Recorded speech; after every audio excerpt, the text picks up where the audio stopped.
ఒకసారి ప్రజా జీవితంలో పబ్లిక్ లైఫ్లో ఉంటామని నిర్ణయించుకున్న తర్వాత ప్రజలు ఏ పాత్ర ఇస్తే ఆ పాత్రలో పనిచేస్తూనే ఉండాలి. అది రాజకీయ నాయకుని యొక్క రాజకీయ కార్యకర్త యొక్క లక్షణం అయి ఉండాలి. అదే నిజమైన రాజకీయం.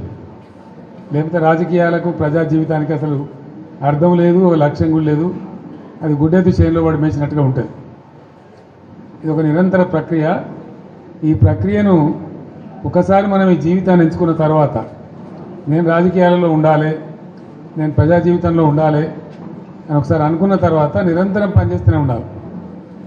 మేము అధికారంలో ఉంటేనే లెక్క, మాకు పవర్ ఉంటేనే లెక్క. అందుకోసం మీ అందరికీ నేను మనవి చేసేది ఏంటంటే, మన పిఆర్ఎస్ పార్టీది ఒక ఉజ్వలమైన ప్రస్థానం. మనది విజయగాథ, అపజయగాథ కాదు. ఎవడున్నాడండి 2000 సంవత్సరంలో తెలంగాణకు? మర్చిపోయినాం కదా మనం అందరం కూడా. ఎక్కడ తెలంగాణ, ఏం తెలంగాణ? నన్నే అన్నారు చాలామంది, తెలంగాణ పోదాం రాదంటే క్యా దుకాణంలాగా సాబ్ అని మాట్లాడింది. అంత దారుణంగా మర్చిపోయింది.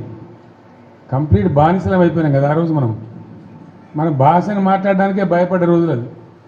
మన సొంత మాతృభాషను బషీర్బాగ్లో కాల్చివేయటం ఇవన్నీ జరిగిపోయిన తర్వాత ఒక దశలో ఇంకా లాభం లేదని ఒక పిడికెడు మందితోని ఆనాడు చంద్రబాబు నాయుడు ప్రభుత్వం ఉండే రాష్ట్రంలో అతని చేతిలో 29 మంది ఎంపీలు, 185 ఎమ్మెల్యేలతో గెలిచినట్టు, 20 ఏళ్ళు రాజ్యంలో ఉంటా అంటాడు. పేపర్లు, మీడియా అంతా ఆయన చేతుల, సినిమా పరిశ్రమ వాళ్ళ చేతుల, మొత్తం పరిశ్రమలు వాళ్ళ చేతుల. వాళ్ళు గీసిందే గీత, వాళ్ళు రాసిందే రాత. ఆనాడు నేను తెలంగాణ రాజకీయం మొదలుపెట్టిన. ఎంత ధైర్యం కావాలా? చిన్న విషయమేనా? ఆ రోజు మొదలుపెట్టి కొట్లాడితే అద్భుతమైన విజయాన్ని సాధించి మనం తెలంగాణ సాధించుకున్నాం. తదనంతరం 10 years కూడా ఉజ్వలమైన పరిపాలన చేసినాం మనం. ఏ ఒక్కరిని వదిలిపెట్టలే. సరే, ఓట్లు వచ్చుడు రాకపోవడం పక్కన పెట్టండి. ఓట్లు మనకు మొత్తమే రాలేదని కాదు. మనం 39 ఎమ్మెల్యేలు గెలిచినాం. తర్వాత 1.8%తో మనకు ఓటమి వచ్చింది. నేను 100కు 100% నాకున్న అనుభవంతో చెప్తా ఉన్నా. మనం ఏం పెద్ద గొడవలు బట్టి కొట్టేది లేదు, గడపలు బట్టి తవ్వేది లేదు.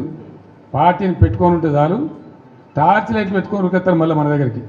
ఎక్కడికి పోతారా నాయన అని చెప్పి ఆటోమేటిక్గా జరుగుతుంది. ఇవాళ రేపు ప్రజలు మునిపెట్టి లెక్క గొర్రెల లెక్క లేరు. వీళ్ళన్నీ తీసేస్తున్నారు. యాదవుల గొర్రెలు తీసేస్తున్నారు. వాళ్ళు డిపాజిట్ కట్టలు డబ్బులు వాపసిస్తున్నారు. చేప పిల్లలు బంద్ పెట్టిండ్రు. ఫీజు రియంబర్స్మెంట్ బంద్ పెట్టిండ్రు. ఎన్ని రోజులు ఒప్పుకోడతారు ప్రజలు? వాళ్ళు చూస్తారు, టైం దాకా చూస్తారు. ఉన్నాయన్నీ ఎత్తేసి మేము 1, 2 ఇస్తామని, 2కు 4 ఇస్తామని నరికి అసలు మోసం తెచ్చినట్టు ఉన్నాయి పీక్ పారైతే ఇదేం అన్యాయం అని చెప్పి తప్పకుండా ఆల్రెడీ ఆలోచన చేస్తున్నారు. ప్రజల్లో తిరుగుబాటు ధోరణి వస్తుంది. డెఫినెట్గా మంచిగా బ్రహ్మాండంగా మళ్ళీ మనమే గవర్నమెంట్కి వస్తాం. ఇప్పుడు జరిగింది దారు. ప్రజలకు ఏమైందంటే అక్కడక్కడ ఇప్పుడు వస్తున్న అనుభవాలు కఠినంగా ఉన్నాయి. ఇక చాలనుకుంటారు. మళ్ళీ తప్పిపోయి కూడా కాంగ్రెస్కి ఎదురా బాబు అనేటువంటి అభిప్రాయానికి వస్తారు. కాబట్టి మనకి ఏం ఇబ్బంది లేదు. ఇప్పటిదాకా జరిగింది కూడా బీఆర్ఎస్ విజయగాథనే. ఈ పీరియడ్లో కూడా మనం పనిచేస్తూ ఉండాలా. తోచినంతలో ప్రజలు ఎంబడి ఉండాలా. ప్రజల సమస్యలలో వాళ్ళు ఎంబడి ఉండి పోరాటం చేయాలా. మీకు ఏదైనా మంచి చెడ్డ అయితే పార్టీ చూసుకుంటుంది. పార్టీ మీకు అండదండగా ఉంటుంది. మీరు ఇంత పెద్ద ఎత్తున లార్జ్ స్కేల్లో మహబూబాబాద్ నుంచి, కొంత మన మేడ్చల్ నుంచి, మన నల్గొండ జిల్లా నుంచి నాయకులందరూ వచ్చినారు. చాలా సంతోషం. ఇక ముందు ఏం చేస్తామంటే వారానికి ఒక 2 నియోజకవర్గాలు పిలుద్దామనుకుంటున్నాం. మీరు వట్టిగా మధ్యలో దీని రావడం కాకుండా ఇక్కడనే మంచిగా మనకు భోజనశాల కూడా ఉంది.